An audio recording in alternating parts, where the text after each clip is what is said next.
ദേവൂട്ടിക്കൊപ്പം വരികയാണ് അമ്മേ മൂകാംബികെ. നവംബർ 24 മുതൽ എല്ലാ ദിവസവും രാത്രി 8:30 നമ്മുടെ സ്വന്തം സൂര്യ ടിവിയിൽ. എല്ലാ പ്ലാനും പൊളിഞ്ഞ ലക്ഷണമാണല്ലോ.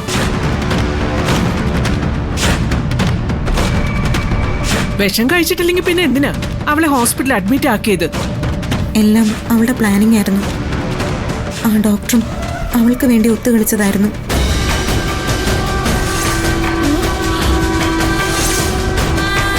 ഒരു ദിവസം നിധി ആശുപത്രിയിൽ ചെന്നപ്പോൾ അവിടെ വെച്ചൊരു സംഭവം ഉണ്ടായി.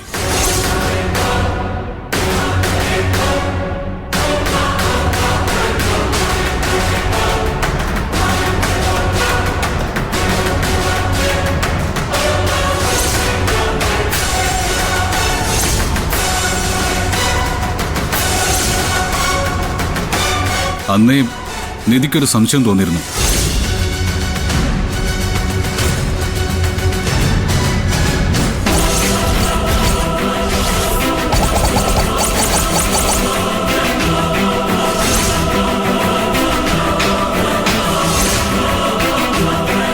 എങ്ങനെയെങ്കിലും ഈശ്വരമംഗലത്തേക്ക് മടങ്ങി വരാൻ വേണ്ടി ശിവാനി നടത്തിയ നാടകങ്ങളായിരുന്നു ഇതൊക്കെ.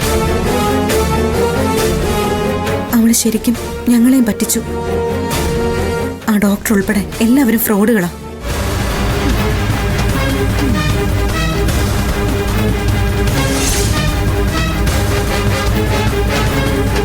സത്യം പറഞ്ഞ ശിവാനി മാറിക്കാണുമെന്നാ ഞങ്ങൾ കരുതിയത്. അതുകൊണ്ടാ ശിവാനിയെ തിരിച്ചു കൊണ്ടുവരണമെന്ന് ഞങ്ങൾ ആഗ്രഹിച്ചു പോയത്. വലിയ മണ്ടത്തരമായി പോയി കാണിച്ചത്. തെറ്റുപറ്റി. ഇപ്പൊ ശിവാനി കാണിച്ചതിനെയൊക്കെ തള്ളി പറഞ്ഞ നീയങ്ങ് പരിശുദ്ധിയാവൂന്ന് കരുതിയോ? ഈ നിൽക്കുന്ന ഏട്ടത്തെയും പ്രണവും ഒക്കെ ശിവാനിയെ തിരിച്ചു കൊണ്ടുവരരുതെന്ന് എത്രത്തോളം പറഞ്ഞു നോക്കിയതാ. എന്നിട്ട് അവളെ കൊണ്ടുവന്നേ അടങ്ങുമെന്ന് വാശി പിടിച്ചവളല്ലേ നീ? എനിക്കിതിൽ ഞെട്ടലൊന്നുമില്ല. കാരണം ഇതും അവളുടെ ഒരു ഡ്രാമ തന്നെ ആയിരിക്കുമെന്ന് എനിക്ക് ആദ്യം മുതലേ അറിയായിരുന്നു. ഇവരുടെ ഈ പൊട്ടംകളി എവിടം വരെ പോകുമെന്ന് നോക്കൊണ്ടിരിക്കുകയായിരുന്നു ഞാൻ. ശിവാനിയുടെ ബേസിക് ക്യാരക്ടർ ഇതാണെന്ന് വെക്കാം. പക്ഷേ ഇവള് ചെയ്തതോ? ശിവാനി നിന്നോട് ചെയ്തതിനേക്കാൾ വലിയ ചതി ഇവള് ചെയ്തില്ലേ? ഐശ്വര്യ എന്ന് പേരുള്ള ഒരുത്തിയെ കെട്ടിയിറക്കി നിന്റെ മുന്നില് പ്രണയ നാടകം ആടിച്ചില്ലേ? നിന്നെ വെറും പൊട്ടനാക്കിയില്ലേ പ്രണവേ ഇവള്? നീ കാരണം ഇവൻ അനുഭവിക്കുന്ന വേദനയെക്കുറിച്ച്, അപമാനത്തെക്കുറിച്ച് നീ എപ്പോഴെങ്കിലും ചിന്തിച്ചിട്ടുണ്ടോ നിധി? രണ്ടുപേരും കണക്കാ. അവള് പട്ടിയുടെ വാല് പോലെയാണെന്നും 12 കൊല്ലം കൊള്ളിലിട്ടാലും നന്നാവില്ലെന്നും നാഴേക്ക് 40 വട്ടം പറഞ്ഞതാ ഞാൻ. അപ്പോഴെന്നെ വെല്ലുവിളിക്കില്ലായിരുന്നു രണ്ടുപേരും. ഇപ്പൊ സമാധാനമല്ലോ അല്ലേ? അമ്മേ, പറ്റിപ്പോയ തെറ്റുകളൊക്കെ ഞങ്ങൾ ഏറ്റുപറയാ, ക്ഷമ ചോദിക്കുക. ഇവനൊരു നല്ല ജീവിതം ഉണ്ടാവണമെന്നും ഇവൻ കാരണം ഒരു പെണ്ണിന്റെ ജീവിതം നശിക്കരുതെന്നും മാത്രമേ ഞങ്ങൾ ആഗ്രഹിച്ചിട്ടുള്ളൂ. അത് ഇങ്ങനെയൊക്കെ ആയിത്തീരുമെന്ന് ഞങ്ങളും പ്രതീക്ഷിച്ചില്ല. അത് പ്രതീക്ഷിക്കണമായിരുന്നു. വെറുതെ വലിയ ബുദ്ധിമാനാണെന്ന് പറഞ്ഞൊരു ജാട കാണിച്ച് നടന്നാ മാത്രം പോരാ. ഭാര്യയുടെ വാക്ക് കേട്ട് തുള്ളുന്നതിന് മുന്നേ സ്വയം ഒന്ന് ചിന്തിക്കാനുള്ള കോമൺ സെൻസും കൂടെ കാണിക്കണമായിരുന്നു. എന്തായാലും ആ നാശം പിടിച്ച പിള്ളേ ഇനി ഈ വീടിനകത്തേക്ക് വന്ന് കയറില്ലല്ലോ. അത്രയും മതി എനിക്ക്. ഇത് ഞാൻ ഇന്ന് പായസം വെച്ച് മധുരം വിളമ്പി ആഘോഷിക്കും. എനിക്കൊന്ന് ഇരട്ടി മധുരമുള്ള ദിവസമേ. കൂടെ നിന്ന് ചതിച്ച യഥാർത്ഥ ദ്രോഹികളെ തിരിച്ചറിയാനായി ദൈവമായിട്ട് തന്ന അവസരമായിട്ട് മാത്രം ഞാൻ ഇതിനെ കാണുന്നുള്ളൂ. അമ്മ ഒരു കാര്യം ചെയ്യും, ചെന്ന് അല്പം മധുരം കൂട്ടി തന്നെ ഒരു പായസം ഉണ്ടാക്കും. തൃപ്തിയോടെ എനിക്കത് കഴിക്കണം. ഈ പ്രശ്നം ഇവിടം കൊണ്ട് അവസാനിച്ചു എന്നൊന്നും ആരും കരുതണ്ട. മറുപടി പറയേണ്ടി വരും നിധി. ഈ ഏറ്റുപറച്ചിൽ കൊണ്ട് തീരില്ല ഒന്നും. അത് തന്നെയാണ് എനിക്കും പറയാനുള്ളത്. ഈ വിഷയം ഇവിടം കൊണ്ട് വിട്ടുകളയാൻ ഞാനും ഉദ്ദേശിക്കുന്നില്ല.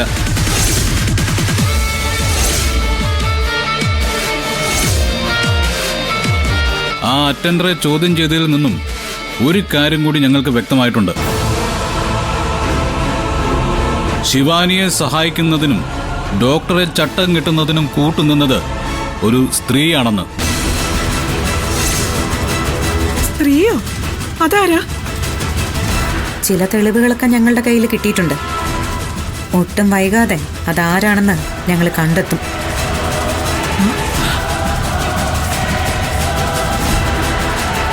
അമ്മേ, വലിയ തെറ്റാ ഞങ്ങൾ ചെയ്തത്. ഈ ഒരു തവണത്തേക്ക് അമ്മ ഞങ്ങളോട് ക്ഷമിക്കണം. ഇക്കാര്യത്തിൽ മാപ്പ് കുറച്ചിലും ക്ഷമ ചോദിക്കലൊന്നും വേണ്ട. ചെയ്തത് തെറ്റല്ലാത്തത് കൊണ്ടൊന്നുമല്ല, ഒരിക്കലും പൊറുക്കാനാവാത്ത തെറ്റാണ് ചെയ്തത്. അതുകൊണ്ട് നിധി, നീ എന്താ വിചാരിച്ചത്? എല്ലാം കാട്ടിക്കൂട്ടിയിട്ട് ഒടുവിൽ വന്ന അമ്മയെ ക്ഷമിക്കണമെന്ന് പറയുമ്പോ ഏട്ടത്തി നിന്നെ ചേർത്ത് പിടിച്ച് ഉമ്മ വയ്ക്കുന്നോ? ദേ, ഇനി നിന്റെ കഷ്ടകാലം തുടങ്ങി നിധി. കാത്തിരുന്നോ നീ? ഒന്ന് നിന്നേ. ശിവാനിക്ക് പ്ലാൻ പറഞ്ഞു കൊടുത്തതും സപ്പോർട്ട് ചെയ്തതും ഡോക്ടർക്ക് പണം കൊടുത്ത് വശത്താക്കിയതും ഒരു സ്ത്രീയാണ്. അതാരായിരിക്കുമെന്ന് വല്ല ഐഡിയ ഉണ്ടോ? അതെനിക്കെങ്ങനെ അറിയാം? ഓ, അപ്പോ അറിയില്ല അല്ലേ? ഇല്ല. സാരമില്ല, അത് ഞങ്ങൾ കണ്ടുപിടിച്ചോളാം.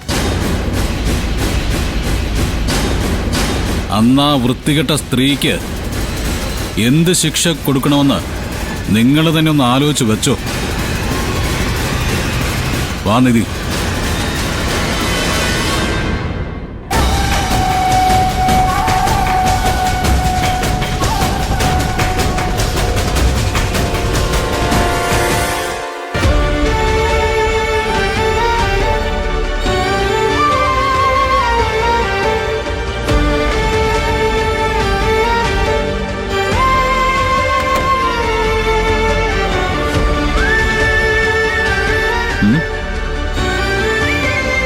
നീ ഇപ്പോഴും നേരത്തെ നടന്ന സംഭവത്തിന്റെ ഹാങ് ഓവറിലാണെന്ന് തോന്നുന്നു. അതിലൊന്നും എനിക്ക് വിഷമമില്ല. അമ്മയായാലും പ്രണവായാലും നമ്മൾ ചെയ്ത കാര്യത്തിൽ വയലന്റ് ആയില്ലെങ്കിലേ അത്ഭുതമുള്ളൂ.